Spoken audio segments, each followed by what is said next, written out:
Los Miserables, cuarta parte. Idilio en calle Plumet y Epopeya en calle Saint-Denis. Libro segundo. Eponina.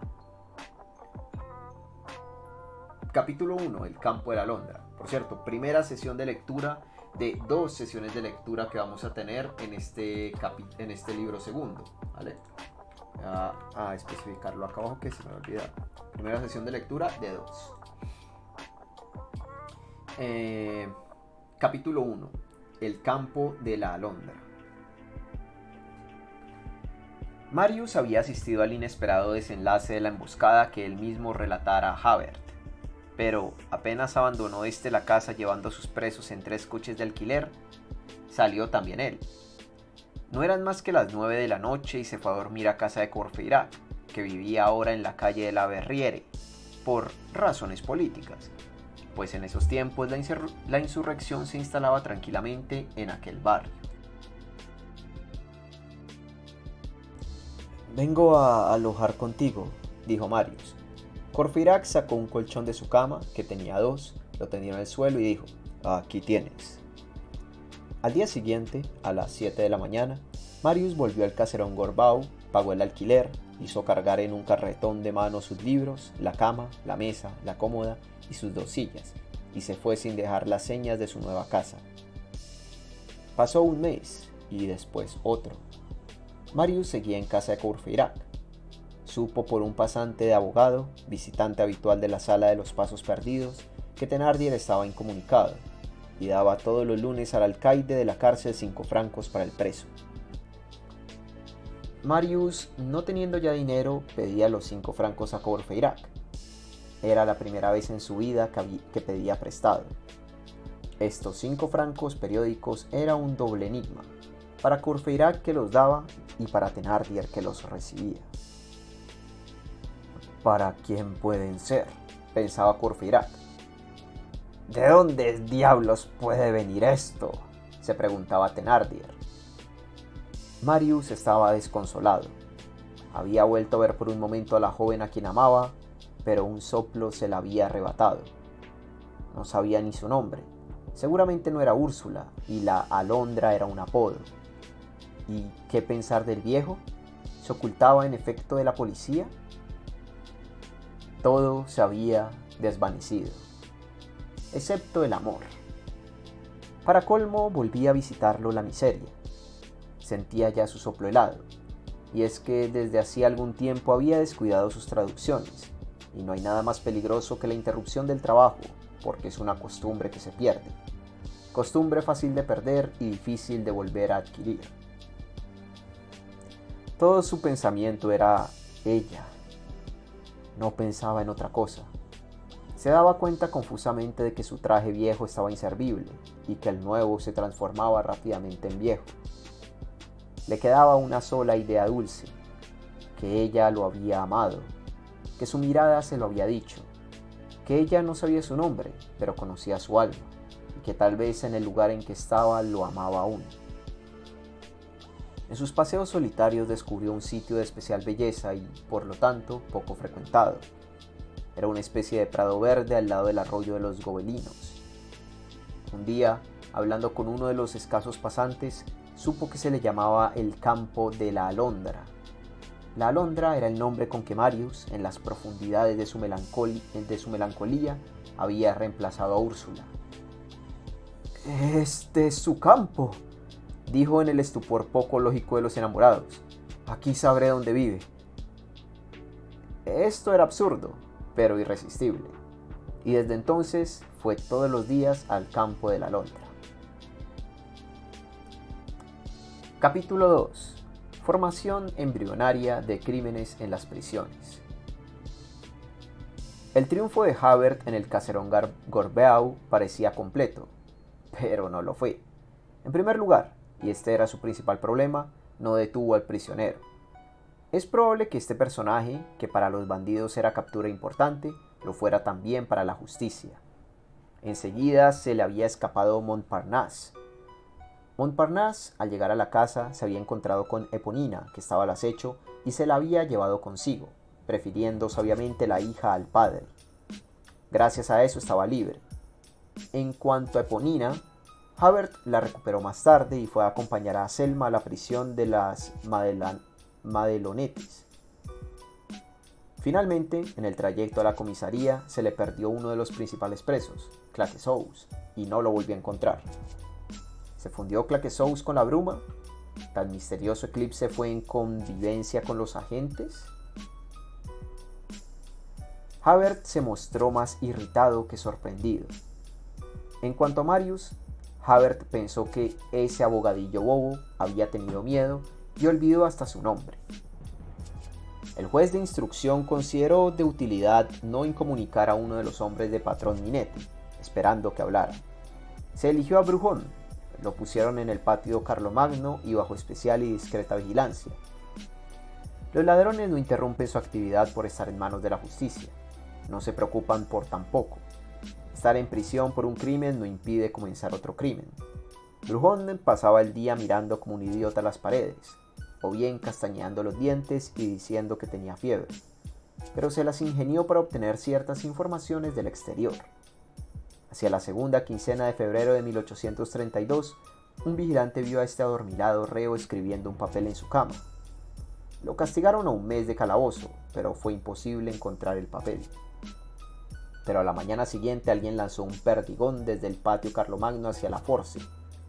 Los detenidos llaman perdigón a una pelota de miga de pan artísticamente amasada que se lanza por encima de los techos de una prisión, de patio a patio. Esta pelota cae al patio.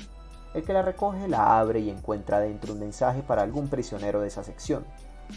Si es otro reo quien hace el hallazgo, entrega el mensaje al destinatario. Si es un guardia, entrega el mensaje a la policía. Esta vez el perdigón llegó a su destino, a pesar de que aquel a quien se dirigía estaba incomunicado. Era nada menos que Babet, una de las 4 cabezas de patrón Minete. El perdigón contenía solo estas palabras: Babet, hay un negocio en calle Plumet, una antigua verja que da a un jardín. Era lo que había escrito Brujon la noche anterior. A pesar de la minuciosa vigilancia, Babet encontró el medio de transmitir el mensaje desde la Force a la Salpêtrière, a su amante que estaba allí encarcelada. Esta pasó el papel a una mujer llamada Magnon, a quien la policía tenía en su mira, pero que todavía no había sido detenida. Esta Magnon era gran amiga de los Thénardier. Ella podía, por tanto, servir de puente visitando a Eponina en las Madelonettes. Sucedió que en esos mismos momentos Eponina y Azelma quedaban en libertad por falta de pruebas en su contra. Cuando salió Eponina, Magnon, que la esperaba en la puerta, le entregó el mensaje de Brujon a Babet y le encargó que investigara el negocio. Eponina fue a la calle Plumet, encontró la verja y el jardín, observó la casa, espió, acechó, y unos días después le llevó a Magnon un bizcocho que ésta entregó al amante de Babet en la Salpêtrière. Bizcocho, en el tenebroso lenguaje de la prisión, significa nada que hacer. De modo que una semana después, cuando Babet y Brujon se cruzaban en el camino de ronda de la Force, uno hacia la instrucción y el otro regresando, Brujon preguntó: ¿Y la calle Plumet? Bizcocho, respondió Babet. Así abortó este feto de crimen concebido por Brujon en la Force. Sin embargo, este aborto tuvo consecuencias totalmente diferentes a las planeadas, como ya se verá.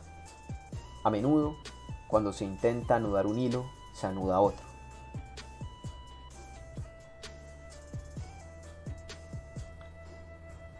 Capítulo 3. Aparición al señor Mabeuf.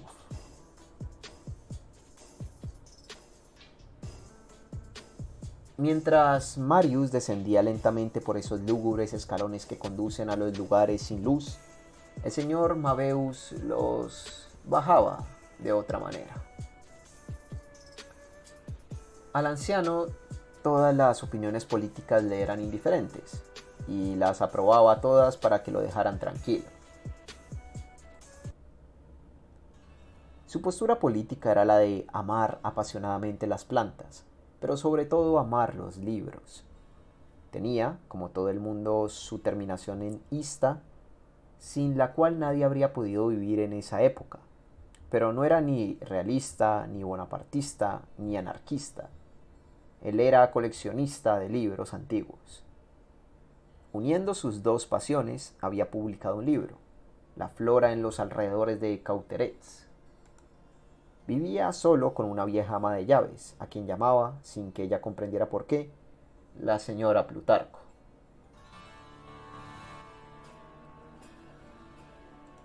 En 1830, por un error legal, perdió todo lo que tenía.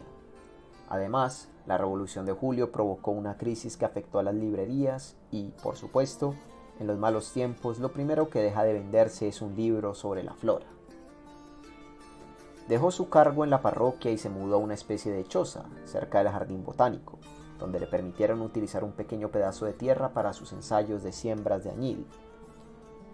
Había reducido su almuerzo a 2 huevos y dejaba uno de ellos a su vieja criada, a la cual no había pagado el salario hacía 15 meses. Muchas veces el almuerzo era su única comida. Ya no se reía con su risa infantil. Se había vuelto huraño y no recibía visitas. Algunas veces, camino al jardín botánico, se encontraba con Marius. No se hablaban, solamente se saludaban con la cabeza tristemente. Es doloroso, pero hay un momento en que la miseria separa hasta a los amigos. El señor Mabeuf sentía simpatía por Marius, porque era joven y suave. La juventud, cuando es suave, es para los viejos como un sol sin viento. Por la noche volvía del jardín botánico a su casa para regar sus plantas y leer sus libros. El señor Mabeuf tenía por entonces muy cerca de los 80 años. Una tarde recibió una singular visita. Estaba sentado en una piedra que tenía por banco en el jardín y miraba con tristeza sus plantas secas que necesitaban urgente riego. Se dirigió encorvado y con paso vacilante al pozo, pero cuando cogió la soga no tuvo fuerzas ni aún para desengancharla. Entonces se volvió y dirigió una mirada angustiosa al cielo que se iba cubriendo de estrellas. «Estrellas por todas partes», pensaba el anciano. «Ni una pequeñísima nube, ni una lágrima de agua». Trató de nuevo de desenganchar la soga del pozo, pero no pudo. En aquel momento oyó una voz que decía: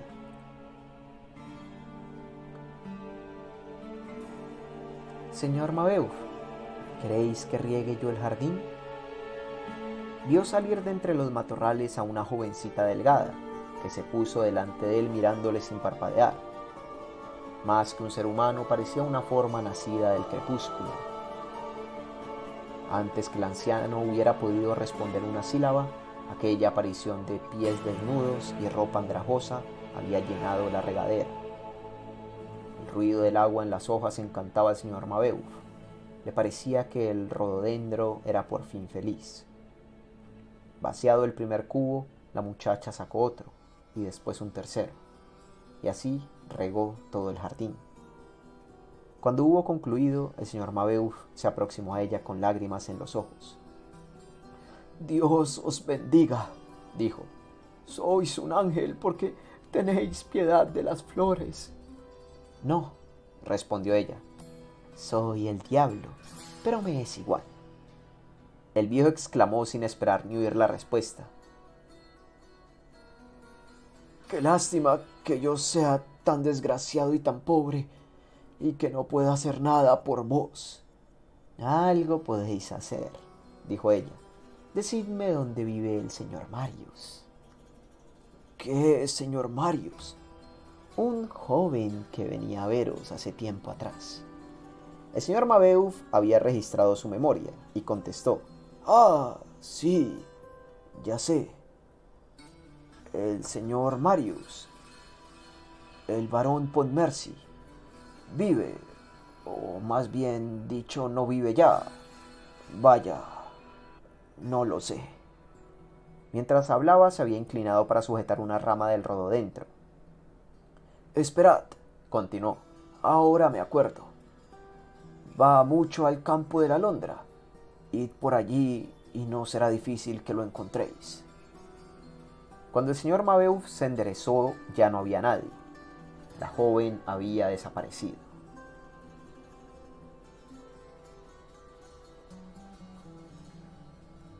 Capítulo 4. Aparición a Marius. Algunos días después, Marius había ido a pasearse un rato antes de ir a dejar la moneda para Thénardier. Era lo que hacía siempre. Además se levantaba, se sentaba delante de un libro y una hoja de papel para concluir alguna traducción. Trataba de escribir y no podía, y se levantaba de la silla diciendo: voy a salir un rato, así me dan ganas de trabajar, así me darán ganas de trabajar. Y se iba al campo de la alondra. Esa mañana, en medio del arrobamiento con que iba pensando en ella mientras paseaba, oyó una voz conocida que decía: ¡al fin! ¡Ahí está! Levantó los ojos y reconoció a la hija mayor de Thénardier, Eponina. Llevaba los pies descalzos e iba vestida de harapos. Tenía la misma voz ronca, la misma mirada insolente. Además oscurecía su rostro ese miedo que añade la prisión o la miseria. Llevaba algunos restos de paja en los cabellos, no como Ofelia por haberse vuelto loca con el contagio de locura de Hamlet, sino porque había dormido en algún pajar, y a pesar de todo, estaba hermosa. Se quedó algunos momentos en silencio. «Os encontré», dijo por fin. «Tenía razón el señor Mabeuf. Si supieses cuánto os he buscado. ¿Sabéis que he estado en la cárcel 15 días? Me soltaron por no haber nada contra mí y porque además no tenía edad de discernimiento. Oh, cómo os he buscado desde hace 6 semanas. ¿Ya no vivís allá?» «No», dijo Marius. «Oh, ya comprendo. A causa de aquello. ¿Dónde vivís ahora?» Marius no respondió. Parece que no os alegráis de verme, y sin embargo, si quisiera os obligaría a estar contento. ¿Contento?, preguntó Marius. ¿Qué queréis decir? ¡Ja! Antes me llamabais de tú. Pues bien, ¿qué quieres decir? Eponina se mordió el labio. Parecía dudar como si fuera presa de una lucha interior. Por fin pareció decidirse. Bueno, peor para mí. ¿Qué vamos a hacer? Estáis triste y quiero que estéis contento. Pobre señor Marius. Ya sabéis, me habéis prometido que me daríais todo lo que yo quisiera. Sí, pero habla de una vez. Ella miró a Marius fijamente a los ojos y le dijo: tengo la dirección. Marius se puso pálido. Toda su sangre refluyó al corazón. ¿Qué dirección? Ya sabéis, las señas de la señorita. Y así que pronunció esta palabra, suspiró profundamente. Marius le cogió violentamente la mano. Llévame, pídeme todo lo que quieras. ¿Dónde es? Venid conmigo. No sé bien la calle ni el número. Es al otro extremo, pero conozco bien la casa. Retiró entonces la mano y dijo en un tono que hubiera lacerado el corazón de un observador, pero que no llamó la atención de Marius, embriagado y loco de felicidad. ¡Ah! ¡Qué contento estáis ahora! Una nube pasó por la frente de Marius. «Júrame una cosa», dijo cogiendo a Eponina del brazo. «¿Jurar?», dijo ella. «¿Qué quiere decir eso?» «Vaya, ¿queréis que jure?» Y se echó a reír. «Tu padre, prométeme, Eponina, júrame que no darás esa dirección a tu padre». Eponina se volvió hacia él con una mirada de asombro. «¿Cómo sabéis que me llamo Eponina?» «Respóndeme en nombre del cielo. Júrame que no se lo dirás a tu padre». «¿Mi padre? Ah, sí, mi padre. Está tranquilo. Está preso e incomunicado». «¿Pero no me lo prometes?», exclamó Marius. Sí, os lo prometo. Os lo juro. ¿Qué me importa? No diré nada a mi padre». «Ni a nadie», dijo Marius. «Ni a nadie». «Ahora llévame. Venid». «Oh, qué contento está», dijo la joven. A los pocos pasos se detuvo. Me seguís muy de cerca, señor Marius. Dejadme ir delante de vos y seguidme así nomás, como si tal cosa. No deben ver a un caballero como vos con una mujer como yo. Ningún idioma podría expresar lo que encerraba la palabra mujer dicha así por aquella niña. Dio unos pasos y se detuvo otra vez. A propósito, ¿recordáis que habéis prometido una cosa? Mario registró el bolsillo. No poseía en el mundo más que los 5 francos destinados a Thénardier.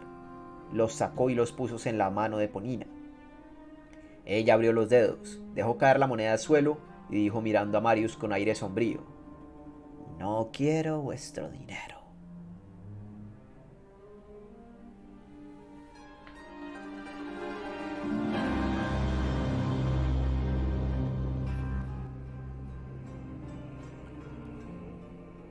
Capítulo 5. La casa del secreto. En el mes de octubre de 1829, un hombre de cierta edad había alquilado una casa en la calle Plumet y se había instalado allí con una jovencita y una anciana criada. Los vecinos no murmuraban nada, por la sencilla razón de que no lo sabían. Este inquilino tan silencioso era Jean Valjean, y la joven Cosette. La criada era una solterona llamada Santos, vieja, provinciana y tartamuda, 3 cualidades que habían determinado a Jean Valjean a tomarla a su servicio. Había alquilado la casa con el nombre del señor último Fauchelevent, rentista. ¿Por qué había abandonado Jean Valjean el convento del pequeño Picpus? ¿Qué había sucedido? Nada había sucedido. Un día se dijo que Cosette tenía derecho a conocer el mundo antes de renunciar a él, que privarla de antemano y sin consultarla de todos los goces, bajo el pretexto de salvarla de todas las pruebas y aprovecharse de su ignorancia y de su aislamiento para hacer germinar en ella una vocación artificial, sería desnaturalizar una criatura humana y engañar a Dios. Se resolvió, pues, a abandonar el convento. 5 años de encierro y de desaparición entre aquellas 4 paredes habían destruido y dispersado necesariamente los elementos de temor. Podía volver con tranquilidad a vivir entre los hombres. Había envejecido y estaba cambiado. ¿Quién había de reconocerlo ahora? Y aun en el peor caso, solo corría peligro por sí mismo, y no tenía derecho para condenar a Cosette al claustro por la razón de que él había sido condenado a presidio. Por otra parte, ¿qué es el peligro ante el deber? Y por último, nada le impedía ser prudente y tomar sus precauciones. En cuanto a la educación de Cosette, estaba casi terminada y era bastante completa. Jean Valjean, después de decidirse, solo esperó una ocasión y no tardó esta en presentarse. El viejo Fauchelevent murió. Jean Valjean pidió audiencia a la reverenda priora y le dijo que, habiendo recibido a la muerte de su hermano una modesta herencia que le permitía vivir sin trabajar, pensaba dejar el servicio del convento y llevarse a su nieta, pero que, como no era justo que Cosette, no pronunciado el voto, hubiese sido educada gratuitamente, con humildad suplicaba a la reverenda priora le permitiese ofrecer a la comunidad una suma de 5.000 francos, como indemnización de los 5 años que Cosette había pasado en el convento. Jean Valjean no salió al aire libre sin experimentar una profunda ansiedad. Descubrió la casa de la calle Plumet y allí se quedó. Al mismo tiempo alquiló otras 2 casas en París, con objeto de atraer la atención menos que viviendo siempre en el mismo barrio y de no encontrarse desprevenido, como la noche en que se escapó tan milagrosamente de Javert. Estas otras casas eran 2 edificios feos y de aspecto pobre, en 2 barrios muy separados uno de otro.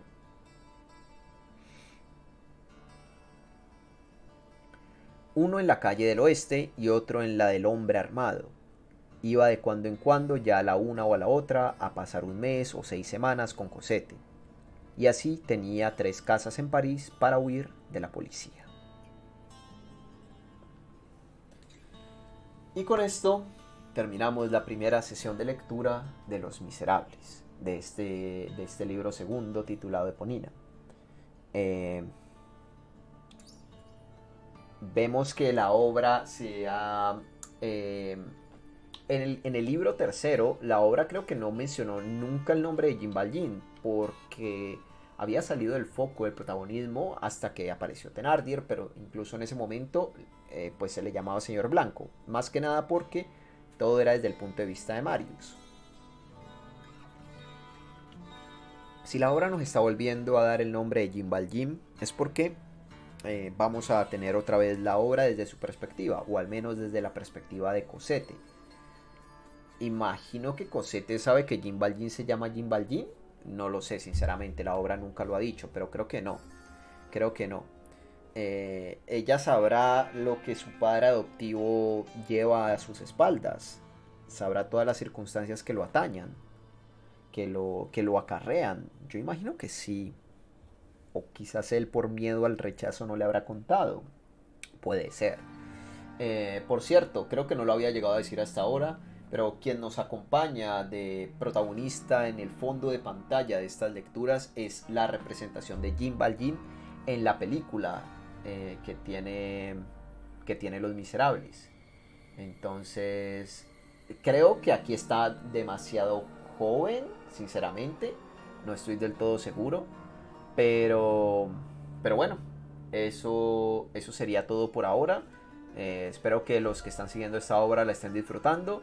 Recuerda dejarme un like.